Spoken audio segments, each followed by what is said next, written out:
तो student EMPS online class में आपका स्वागत है। मैं अक्षय कुमार भारद्वाज आज आपको संस्कृत पढ़ाऊंगा। तो हमारा पहला टॉपिक है वर्ण विचार। तो वर्ण विचार किसे कहते हैं? तो वर्ण की परिभाषा। तो वर्ण की परिभाषा भाषा की वह छोटी से छोटी इकाई जिसके हम टुकड़े नहीं कर सकते हैं उन्हें वर्ण कहते हैं। भाषा की वह छोटी से छोटी इकाई जिसके हम टुकड़े नहीं कर सकते उन्हें वर्ण कहते हैं। जैसे क, ख, च, ज आदि। वर्ण के भेद। वर्ण को दो भागों में बांटा गया है।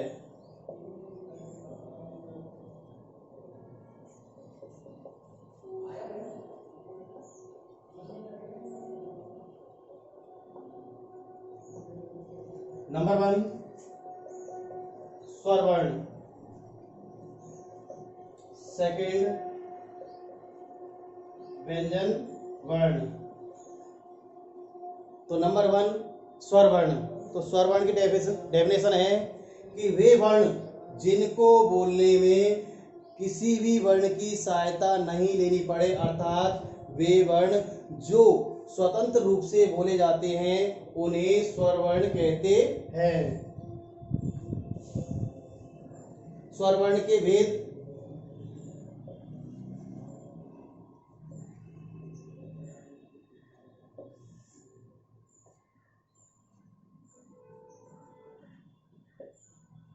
स्वर वर्णों को 3 भागों में बांटा गया है।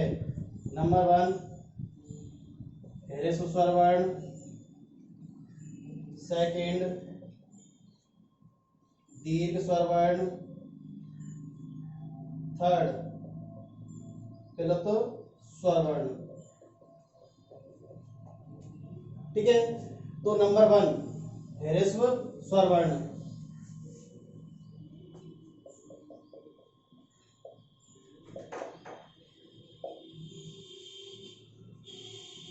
ह्रस्व स्वर वर्ण, इनकी डेफिनेशन ये है कि वे स्वर वर्ण जिनको बोलने में बहुत कम समय लगता है, अर्थात जिनको बोलने में एक मात्रा का समय लगे उन्हें ह्रस्व स्वर वर्ण कहते हैं। ह्रस्व स्वर वर्णों की संख्या 5 होती है। कौन कौन सी है 5? ए, ई, उ, री और ली। ये 5 ह्रस्व स्वर वर्ण होते हैं। नंबर सेकंड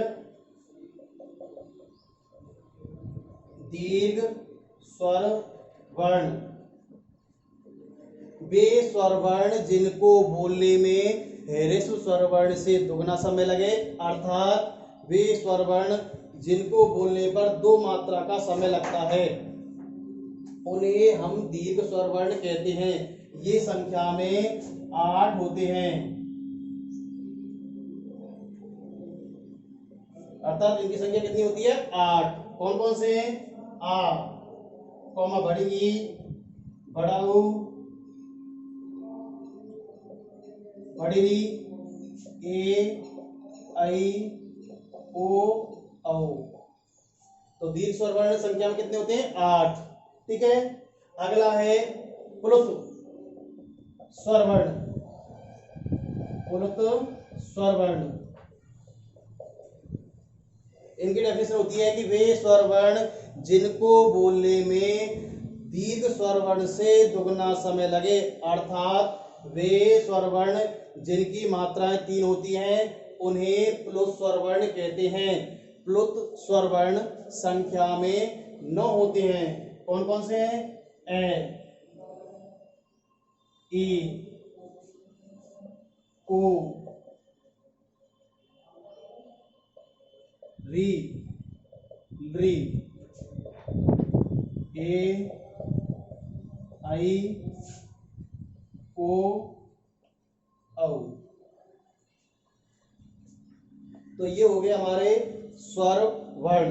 स्वर वर्णों की संख्या होती है 13।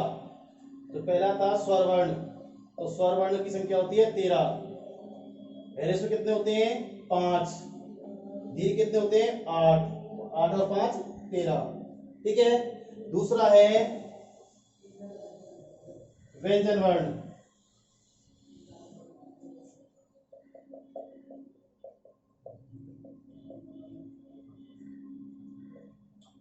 व्यंजन वर्ण की डेफिनेशन है कि वे वर्ण जिनको बोलने में स्वर वर्णों की सहायता लेनी पड़ती है उन्हें हम व्यंजन वर्ण कहते हैं। अर्थात व्यंजन वर्णों की मात्रा हमेशा आदि होती है, वे स्वर वर्णों के द्वारा पूरे माने गए हैं। जैसे के, चे, ते, तो ये क्या है? व्यंजन वर्ण। ये हमेशा आदि होते हैं, इनकी मात्रा आदि होती है। ये वर्ण स्वरों के द्वारा ही पूरे माने गए हैं। तो व्यंजन वर्णों के भेद। व्यंजन वर्णों को 3 भागों में बांटा गया है। कौन कौन से 3 पार्ट?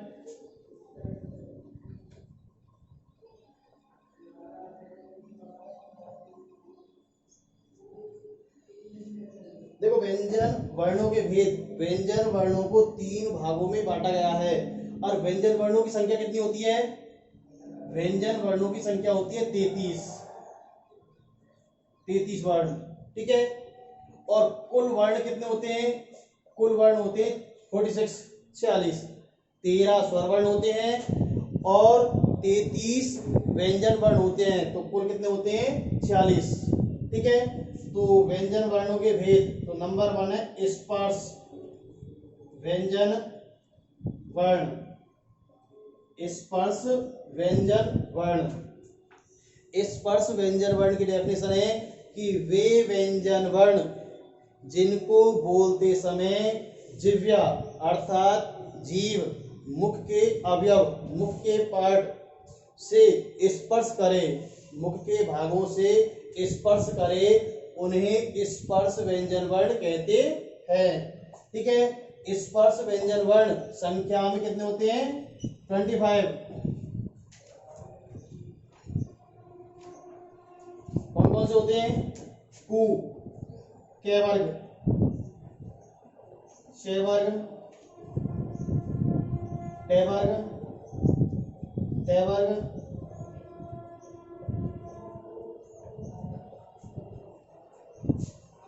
के, खे, के, घे, अणे, चे, छे, जे, झे, ये, टे, है, ते, है, अणे, ते, है, ते, है, ने, पे, है, बे, है और में। ठीक है ना। स्पर्श व्यंजन वर्ण, इसको कादियो मां अवसानो स्पर्शा, ये इसका सूत्र है। अर्थात कै से लेकर मैं तक इसमें क्या आते हैं? व्यंजन वर्ण आते हैं। ठीक है। तो ये क्या है? स्पर्श व्यंजन वर्ण। ठीक है। अगला है दूसरा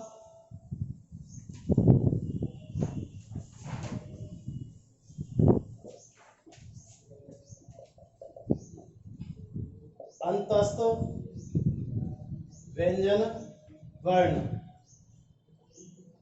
व्यंजन वर्ण का दूसरा पार्ट है अंतस्थ व्यंजन वर्ण।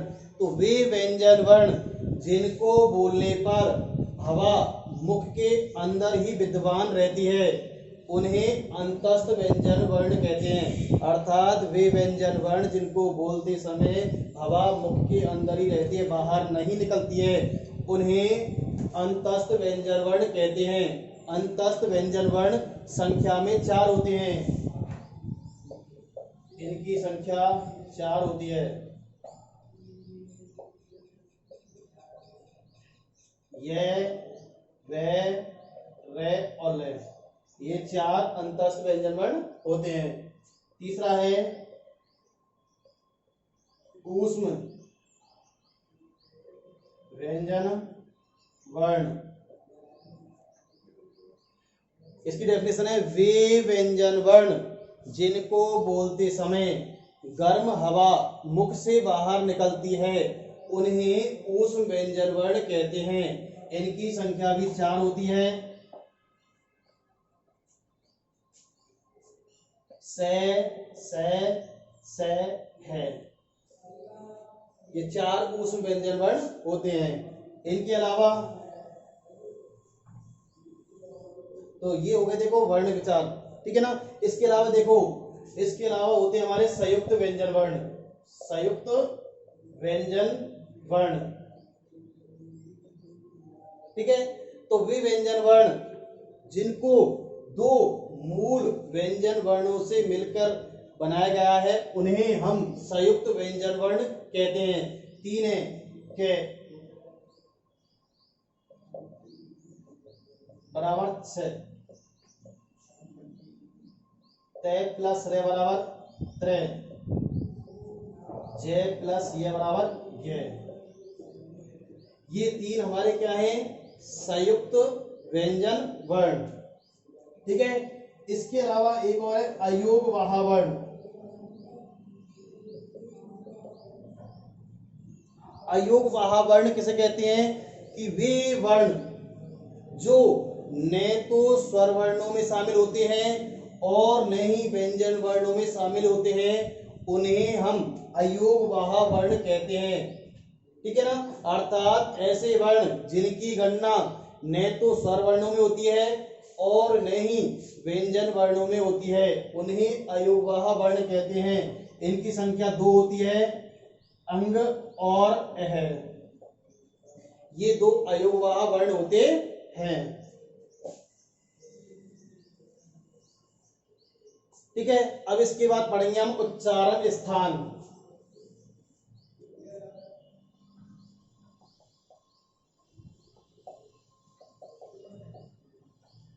उच्चारण स्थान, उच्चारण स्थानों को 7 भागों में बांटा गया है।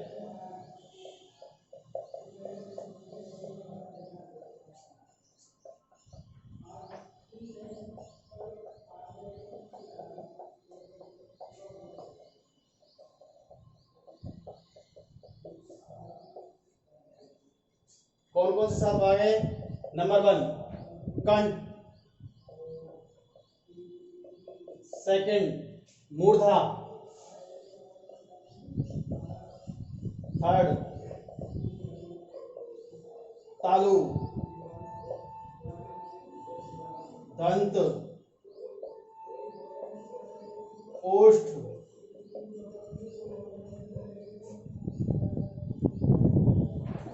नासिका और लास्ट है जिह्वा मूल। जिह्वा मूल। तो उच्चारण स्थान को कितने होते हैं? 7। कंठ, मूर्धा, तालु, दंत, ओष्ठ, नासिका और जिह्वा मूल, ठीक है। नंबर 1 कंठ, पहला है उच्चारण स्थान कंठ। तो इसका सूत्र है अकु है विसर्ग जनिया नाम कंठ, अर्थात कंठ से कौन कौन से शब्द बोले जाते हैं? ए, उ, है और विसर्ग, अर्थात ए और आ। के वर्ग, के वर्ग में के, खे, गे, घे, अणे, है और विसर्ग, इन सभी का उच्चारण स्थान कंठ होता है। ए, आ, के वर्ग, के, खे, गे, घे, अणे, है और विसर्ग, इन सभी को कंठ से बोलते हैं। दूसरा है मूर्धा, इसका सूत्र है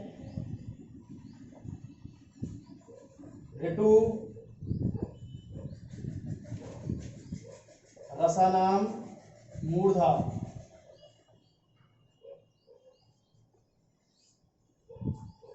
ठीक है ना। तो ऋतु रसानाम मूर्धा, तो छोटी री, बड़ी री, टे वर्ग, टे, ठे, डे, ढे, ने, रे और से, इन सभी का उच्चारण स्थान मूर्धा होता है। अर्थात ये सभी मूर्धा से बोलते हैं।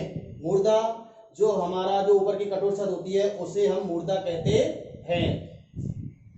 आगे का टॉपिक अगली वीडियो में पढ़ेंगे।